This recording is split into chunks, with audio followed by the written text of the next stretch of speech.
মাছ আগে ভেজে রেখে দিয়েছি। এটা হচ্ছে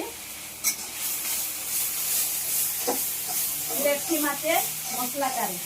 দেখুন মশলা বাজিয়ে নিয়েছি। কত সময় ভিডিও করিনি, কারেন্ট ছিল না, এর কারণে মাছ ভেজে রেখেছি। এখন মশলা বাজে নিব।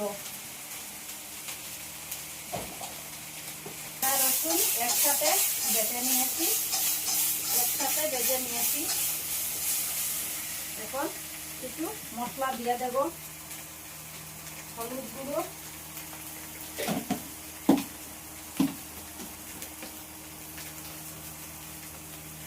জিরের গুঁড়ো,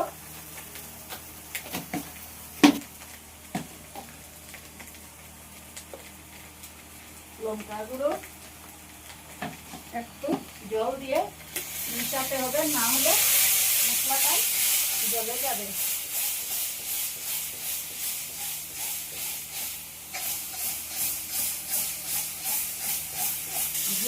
দিয়ে দিয়েছি।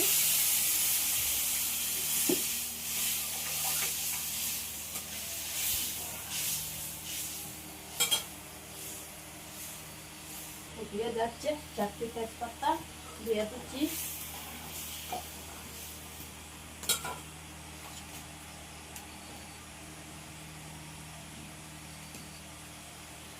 দিয়েছি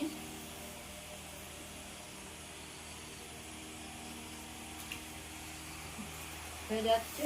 এখন ভেজে রাখা ভেটকি মাছটা দিয়ে দেব।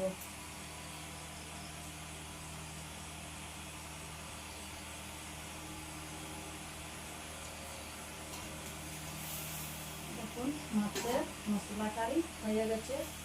এইরকম আপনারা একবার বাড়িতে বানিয়ে খেয়ে দেখবেন, দারুণ স্বাদ হবে, দারুণ টেস্ট হবে।